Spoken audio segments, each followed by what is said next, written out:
The House on Ash Lane. Chapter 1: The Return. The bus hissed as its doors opened, releasing a stale gust of air that smelled faintly of diesel and wet upholstery. Daniel stepped down onto the cracked asphalt, his suitcase in one hand, a folder of documents tucked tightly under his arm. The stop was deserted. Behind him, the bus groaned back into motion and disappeared into the fog that clung to the hills. Ash Lane hadn't changed. The same crooked streetlights leaned over the road like arthritic sentries, their yellow bulbs flickering weakly in the late afternoon mist. The pavement was fractured, weeds thrusting up through the cracks. Daniel had imagined it differently, smaller, perhaps diminished by the years he had been away. But no, the lane still pressed in on him with its familiar claustrophobic silence.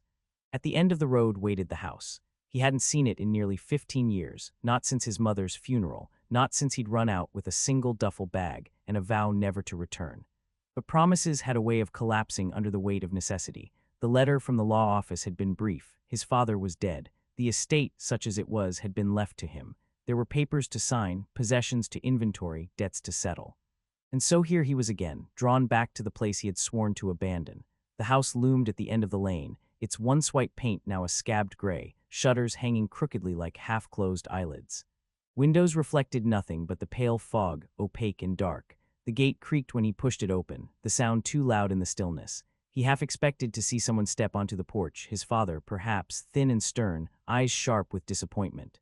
But the steps were empty. Inside, the air struck him first, a smell like damp earth and something faintly metallic, like old blood left too long in the air. Dust floated in pale beams of light leaking through the curtains. The floorboards groaned as though the house resented his return. Daniel set the suitcase down in the hall and stood still, listening. Silence pressed against his ears, heavy, unnatural. He swallowed, reminding himself he was alone. His father was gone. There was nothing here but walls, furniture, and the stale residue of years. And yet, his gaze snagged on the stairs. The banister was worn smooth by countless hands, but the wood seemed darker near the top, as though stained. He remembered climbing those steps as a boy, heart pounding, certain something waited for him in the hallway above. He had never been able to explain why. A draft stirred the curtains. Somewhere in the house, a door shifted softly against its frame. Daniel told himself it was just the wind. He left his suitcase by the door and began moving room to room, forcing himself to take stock. The kitchen smelled faintly of mildew. The fridge was unplugged, its door ajar, shelves streaked with grime. The living room was filled with dust-coated furniture draped in yellowed sheets, as though the house had been prepared for its own funeral.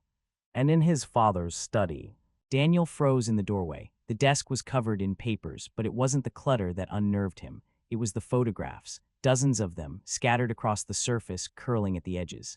Each one was of the house itself, different angles, different times of day. Some were blurry as though taken in haste. Others focused on windows, the front door, the attic window under the eaves. In every picture, the house stood silent, still but oppressive, as if watching the photographer in return. Daniel leaned closer. His stomach tightened. In several of the photos, something was visible in the windows, a shape. A shadow that might have been a figure standing just behind the glass. His mouth went dry. He looked up, toward the ceiling, toward the room directly above the study, his father's bedroom.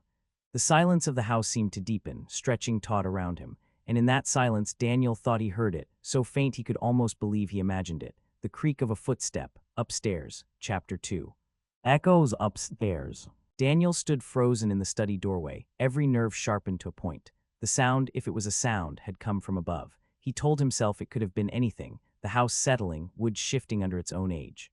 Yet his skin prickled as though unseen eyes rested on him. He stepped back into the hallway. The stairs waited, their risers steep, shadowed. How many nights as a child had he stared up that staircase, convinced something moved in the dark at the top? He had learned to avoid looking for too long. His father had called him weak, prone to fantasies, but Daniel had never forgotten that sensation, the house watching him. Now it was stronger. Empty, he whispered to himself. It's empty. His voice sounded strange in the silence, thin and brittle. Still, he climbed. Each step gave a low complaint beneath his weight. Dust stirred around his shoes. At the landing, he paused. The upstairs hallway stretched ahead, lined with closed doors, wallpaper peeling in strips that curled like paper tongues. Faint stains discolored the ceiling above, blooms of water damage from storms long past. He turned first toward his father's bedroom. The door stuck, swollen in its frame. When it gave way, a sour rush of air spilled out, as though the room had been sealed too long. The bed was unmade, sheets gray with neglect. On the nightstand, a glass of water had evaporated down to a cloudy residue, but what caught Daniel's eye was the notebook. It lay open across the mattress, his father's cramped handwriting filling the pages. Daniel picked it up. The words were uneven, hurried ink blotting where the pen had pressed too hard. The house will not be still. The sentence repeated 3, 4 times down the page. Then others. It waits when I sleep. It moves when I do not watch. I have seen it in the mirror. Daniel's throat tightened. He turned more pages. The writing deteriorated, words slanting wildly, some crossed out, others illegible. But the same obsession bled through every line, the sense that his father had been documenting, or perhaps pleading with, the house itself. A soft sound snapped his attention up, not footsteps this time. Breathing, he held still. The noise came from the adjoining bathroom, shallow, irregular breaths just beyond the door. For several long seconds he couldn't move. His pulse slammed against his ribs, his hand damp against the notebook. He forced himself to speak, his voice low, "Hello." The sound stopped instantly. He stood listening. Silence pressed in, thicker than before, as though the house had drawn a breath and held it. With a shaky hand, Daniel pushed the bathroom door open. Empty, tiles cracked with mildew, a mirror clouded with dust, an empty tub, its enamel stained. No one inside, no trace of any presence at all, but the air was warmer in here, as though someone had just been standing, breathing. He backed out quickly, shutting the door with too much force. The bang echoed down the hall. Enough. He would not chase shadows through this rotting place. He would finish his inspection, sign the papers, and leave this town behind. Whatever madness had consumed his father, he would not let it take root in him. And yet, as Daniel descended the stairs again, he caught sight of the photographs scattered across the desk. They had shifted. He was sure of it.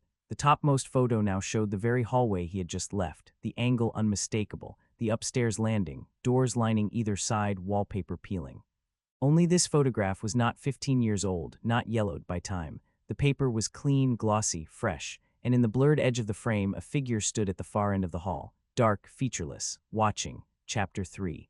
The photograph. Daniel did not remember sitting down, yet here he was, hunched over his father's desk, the fresh photograph clenched in his hands. His fingertips trembled against the glossy surface. The figure in the hallway was indistinct, a silhouette blurred as though the camera lens had shifted at the moment of capture. But the posture was unmistakable, tall, shoulders squared, head tilted slightly forward, as though studying the photographer. As though studying him, Daniel set the photo down. The edges curled faintly, as though warmed by unseen heat. He sifted through the others with growing dread. Most were the same aged prints, curling and yellowed. But scattered among them now were several more recent photographs, sharp and vivid. He saw the porch as it had looked this very afternoon, the fog still clinging to the roof.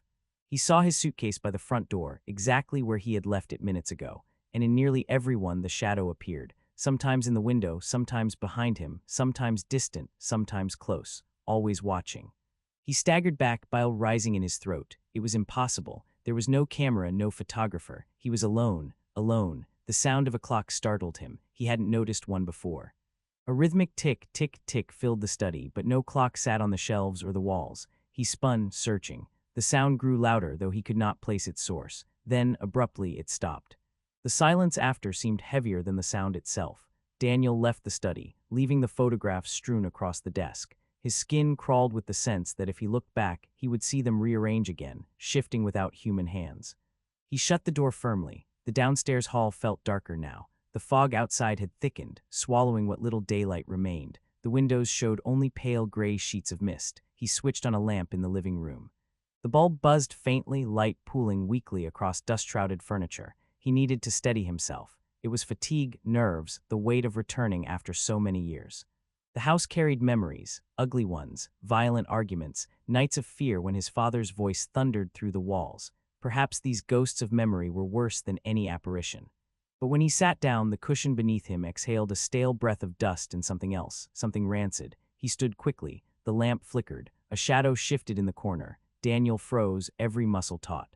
The corner was empty, no furniture there, no object that could throw such a shape. Yet the darkness seemed thicker, more solid, like a curtain draped across the wall. He forced his eyes to stay on it, to prove it was only imagination. But as he stared, the shadow seemed to tilt, to lean forward. "No," Daniel whispered. His own voice cracked. "No, you're not real." The lamp flared, then went out with a sharp pop, plunging the room into darkness. Daniel's breath hitched. He could feel the blackness pressing close, suffocating. He fumbled for his phone, thumb shaking across the screen until a weak glow illuminated the room. The corner was empty, only bare wallpaper and dust. But on the wall, faint and unmistakable, a handprint had appeared, long fingers splayed wide, as though pressed there only moments ago. Daniel staggered back, colliding with the sofa. His phone slipped, clattering to the floor, its glow rolling across the carpet. The handprint remained, dark against the faded wallpaper, and for the first time he realized it wasn't dust or dirt. It was wet. Something dripped down the wall, trailing darkly toward the floor. Daniel backed into the hall, heart hammering, breath sharp in his chest. The air tasted metallic, coppery. He could not look away from the mark, yet he could not bear to remain in the room. Upstairs, a door slammed. Chapter 4, The Journal. The slam reverberated through the house like a gunshot. Daniel flinched, his body jerking against the wall. He stared up at the ceiling, pulse thundering in his ears. Which door had it been? His father's room again, one of the empty bedrooms. The silence that followed was worse than the noise. He forced himself to move, stumbling back into the study. The photographs remained spread across the desk, but they seemed to crowd closer to the center, edges overlapping, as though something had nudged them while his back was turned. Daniel avoided looking directly at them. His gaze went instead to the notebook he had left upstairs. The words had unsettled him, yes, but perhaps there was more, perhaps something that explained this. His father had always been a stern, rational man. For him to descend into such obsessive scrawling, there had to be a reason. Daniel climbed the stairs again, each creak of the steps echoing too loudly in the still house. The hallway felt tighter, walls bowing inward, wallpaper edges fluttering as though stirred by a breeze that touched only this space. He retrieved the notebook from the bed and sat heavily in the chair by the window. The pages were worse than he remembered, whole sections written and then violently scratched out, as though his father had tried to silence himself. The house is older than us, older than this town. It knows. When I try to leave, it follows. I see it in the glass. It waits behind my eyes. At night I hear my name, not in his voice, not hers. The house speaks. The house has always spoken. Daniel's mouth was dry. His father had been a man who mocked superstition, who had laughed at neighbors for hanging charms in their windows. To find him reduced to this, scribbling paranoid sentences in the dark, was disorienting, tragic. And yet, Daniel closed the book, staring at the fog-choked glass of the window. His reflection looked back at him, pale, gaunt, eyes shadowed by fatigue. For a moment, just before he blinked, he thought the reflection lingered a half-second longer than it should have. Watching him waiting, he stood abruptly, dragging the notebook with him. If there were answers here, he needed to see all of them. Back downstairs, he spread the journal across the desk beside the photographs. The two sets of artifacts, the words and the images, seemed to belong together, fragments of a single obsession. He turned another page. This one was marked with frantic lines drawn over and over, a jagged black mass that nearly tore through the paper. Beneath the scrawl, words forced themselves through. It does not want to be seen. That is why I must look. Always look if I stop. The sentence ended abruptly. Daniel ran his fingers over the page. The paper was warped, damp to the touch. He pulled his hand back quickly. Ink smeared across his fingertips, wet though the journal had been closed for years. He stared. The stain on his skin looked darker than ink, thicker, blood. A sudden chill swept through the study. The lamp flickered once, twice, then steadied. Daniel's skin prickled. Slowly, with the sense that he was no longer alone, he lifted his eyes from the journal. The photographs had shifted again. The topmost one showed the study itself, from the very corner where he sat now. The image was crisp, recent, and in the photograph, at the edge of the frame, a shape loomed behind the desk, a figure standing exactly where Daniel now sat. Daniel shoved the photo aside, heart slamming in his chest. His breath came too fast, ragged. The journal slid from the desk and fell open on the floor. A final page stared up at him, the words jagged and frantic. It will use him next. When I am gone, it will not stop. The house chooses, the house remembers, and beneath the words, smeared into the paper as though pressed by a bloody hand, Daniel, Chapter 5.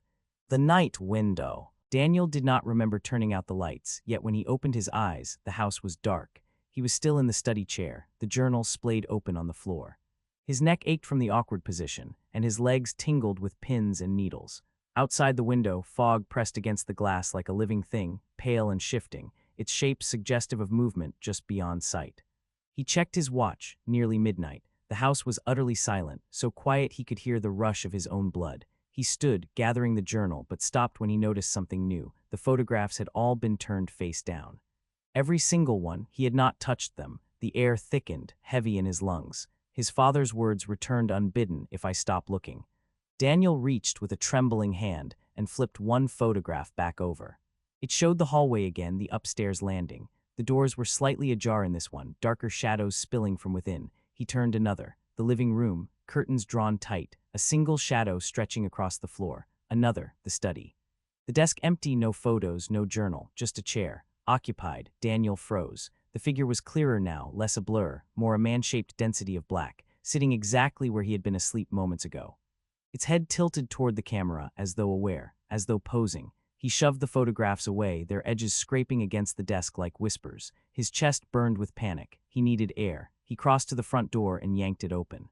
The fog surged inward, cool and damp, carrying with it the smell of wet earth. He stepped out onto the porch. The world beyond was gone. No streetlights, no road, no bus stop, just white haze stretching endlessly. The gate at the end of the walk was barely visible. Daniel gripped the railing, dizzy. He told himself it was only fog, thick but ordinary. He just needed to walk to the corner, orient himself. Yet as he squinted into the mist, he saw shapes. Not solid, not clear, suggestions of figures moving just beyond the veil. Too tall, too still, arranged in rows like trees that had never been there. And all of them facing the house. His stomach turned cold. He retreated inside and slammed the door, leaning against it as though holding something out. The silence of the house swallowed him again. He checked his phone. No service. The battery had drained faster than it should have, already at 20%. He returned to the study for his suitcase, desperate to feel the reassuring weight of his belongings, but when he opened it, the clothes inside were damp, cold. As though left outside in the fog, he pulled out a shirt and stared at the dark stains blooming across the fabric. They looked like water, but when he lifted it to his nose, the copper tang of blood filled his senses. The sound of breathing returned. Close, Daniel spun. In the glass of the window above the desk, his reflection stared back. Only it wasn't his. Not exactly. The face was longer, the eyes sunk deeper, mouth slack with something like hunger. Its chest rose and fell in time with the breathing he heard, and then, as he watched, its lips moved. Not his own. The voice was a whisper inside the room, rasping, intimate. Stay. The glass fractured with a sudden crack. Daniel stumbled back, heart hammering. A spiderweb of lines crawled across the pane, though no object had struck it. The reflection remained, fragmented now into shards of face, each piece smiling with a mouth that was no longer his. Daniel fled the study, slamming the door behind him. He pressed his back to the wall of the hall, struggling to steady his breath. The house seemed to pulse around him, floorboards creaking as though with a heartbeat. And from upstairs, unmistakable this time, a voice called softly into the dark, "Daniel." Chapter 6, The Hour That Didn't Exist. He did not move for a long time. The voice from upstairs had been quiet, almost tender, but unmistakably real. He pressed his palms to his ears, waiting, straining for another sound. None came, only silence thick enough to choke on. Finally, Daniel forced himself up. He needed to anchor himself, something rational, something solid. He went into the kitchen, found a half-empty pack of matches in a drawer, and lit the small candle left on the counter. The flame was pitiful against the dark, but at least it was steady, warm. He checked his watch. 12:15. He sat at the table and focused on the candle, telling himself he would wait until 1:00. At 1:00, he would either leave the house, fog or no fog, or he would call someone. A neighbor, the police, anyone. He repeated this like a mantra until the thought began to feel like a plan. But when he looked again, the watch said 12:15. He frowned, checked his phone. 12:15. He sat for what felt like another 20 minutes, staring at the flame until his eyes blurred, then checked again. 12:15. A cold ripple went through him. He shook the watch, restarted his phone, both unchanged. The minute hand frozen, the screen unmoving. He stood abruptly, nearly knocking over the candle, his chest constricted. It was impossible. He had felt time pass, the ache in his back, the heaviness in his eyes. But the world refused to admit it. A soft creak broke the silence. The sound came from the kitchen window. Slowly, Daniel turned. Something pressed against the glass from outside. Not a face, not quite. A pale smear, a suggestion of features stretched thin across the fog, like a mask being pushed against the pane, flattening, warping. The candle flame guttered as the glass trembled. Daniel snatched the candle and stumbled back. He nearly tripped over the table leg, steadying himself against the counter. His pulse was so loud it drowned his breath. The shape on the glass lingered another moment, then withdrew into the mist, leaving only condensation in the vague outline of a head. He wanted to run, out the door, into the fog, anywhere but here. But the memory of those rows of figures waiting in the mist stopped him cold. The candle flame shivered. The air around him seemed thicker, as if the house itself leaned closer. He forced himself back toward the study. He needed the journal answers, any clue of what his father had uncovered. But when he opened the door, the desk was bare. No journal, no photographs, nothing. Only the cracked window, its fractured glass gleaming in the candlelight. Daniel's throat tightened. His suitcase, too, was gone from the hall where he'd left it. The sofa in the living room no longer sagged beneath a sheet. Now it was bare, pristine, as though no dust had ever settled there. The house was different, rearranging itself. He staggered back into the hall. The wallpaper no longer peeled. The boards no longer creaked. Everything seemed too intact, too clean. Then from the top of the stairs a glow, faint and yellow like another candle, burning in one of the rooms above. Daniel gripped the railing, every nerve screaming against the urge to go. But the house seemed to press him upward, each step heavier than the last. At the landing, he saw the light spilling from his father's bedroom. The door was ajar. He pushed it open, breath shallow. Inside, the bed was made, sheets crisp and white, the glass of water on the nightstand full and clear. The journal sat neatly upon the pillow, waiting, and in the corner, half hidden in shadow, sat his father, not moving, not breathing. Just watching. Chapter 7, The Man in the Corner. The sight of him hollowed Daniel's chest. His father sat as though he had never left that chair, back straight, hands folded in his lap, face carved from shadow. For a long time, neither moved. The candle in Daniel's hand flickered, throwing the room into restless fragments of light and dark. "Dad," Daniel whispered. His own voice startled him, too soft, too childlike. The figure did not answer. Daniel took a step closer. The air smelled faintly of tobacco, the old brand his father had smoked until the doctor made him quit. The scent was sharp, undeniable. "You're not real," Daniel said, louder this time. His throat trembled with the effort. "You're gone. I buried you." The figure's head tilted, slow as rust. Daniel's grip tightened on the candle. "Say something." The mouth moved, stiff, mechanical. Words scraped out, more breath than voice. "You came back." Oh. Daniel stumbled backward, nearly dropping the candle. The flame sputtered but held, his chest seized with panic. "What?" he swallowed. "What do you want from me?" The figure unfolded itself from the chair, rising with dreadful patience. It was taller than Daniel remembered, shoulders broader, presence heavier. The shadows clung to him, obscuring his features, yet Daniel knew the posture. He had seen it 1,000 times, looming over him at the dinner table, in doorways, in dreams. The voice came again, more solid, threaded with accusation. "You left me here." Daniel's knees weakened. Memories crashed in shouted arguments, slammed doors, nights when he lay awake listening for footsteps in the hall. He had run to escape, but the house, his father, the weight of it all had never truly let him go. "I had to," Daniel said. His words cracked. "You made me leave." The figure stepped forward. Floorboards groaned under its weight, though the house had been silent before. "You're not him," Daniel said. His voice rose, desperate. "You're not my father." The shadowed face tilted again, and for an instant the light caught the eyes. They were not his father's, too black, too deep, like holes burned through the skin. Daniel staggered back into the hall. His candlelight shook wildly across the walls. The figure followed, slow, relentless. Daniel fled down the stairs, heart hammering, but when he reached the bottom, the hallway stretched wrong. Longer, too many doors, wallpaper seamless and knew where it should have been torn. He turned. The figure still stood at the top of the stairs, watching, not moving. Daniel's breath came ragged. He clutched the candle like a weapon, though its tiny flame was laughable against the suffocating dark. The voice reached him again, though the figure's lips did not move this time.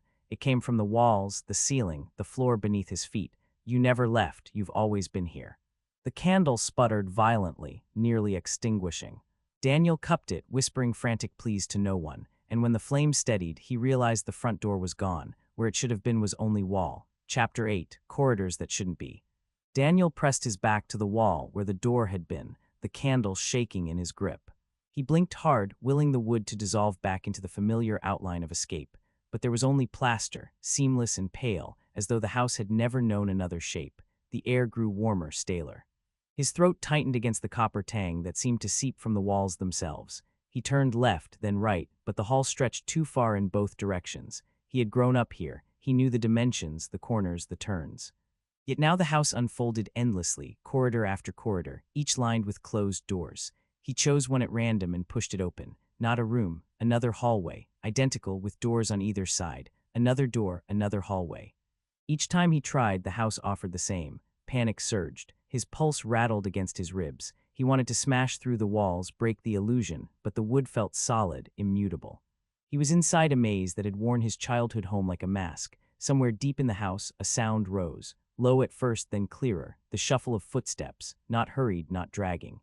A patient walk, as if whoever, or whatever, moved knew he would tire before it did. Daniel forced himself onward. His candle trembled, shadows lunging across the endless walls. He whispered to himself with every step, "Not real. Not real, not real." But then he saw it, a door different from the others. Its frame was warped, the wood swollen, as though it resisted being part of the corridor. The knob was warm beneath his fingers. He turned it. Inside was his father's study. The same cluttered desk, the same cracked window. The journal lay open on the blotter, waiting. Daniel approached cautiously. His skin crawled as he reached for the book, but when he touched it, relief bloomed. Real paper beneath his hands, ink scrawled across its pages, something solid. The words were new, not the frantic scratches he remembered, but a neat, almost careful script. "You will not find the exit. There was never an exit. The house is not wood and stone. It is memory. It is blood. It is you." Daniel dropped the book as though it had burned him. The pages fluttered, and beneath the text another line had been scrawled in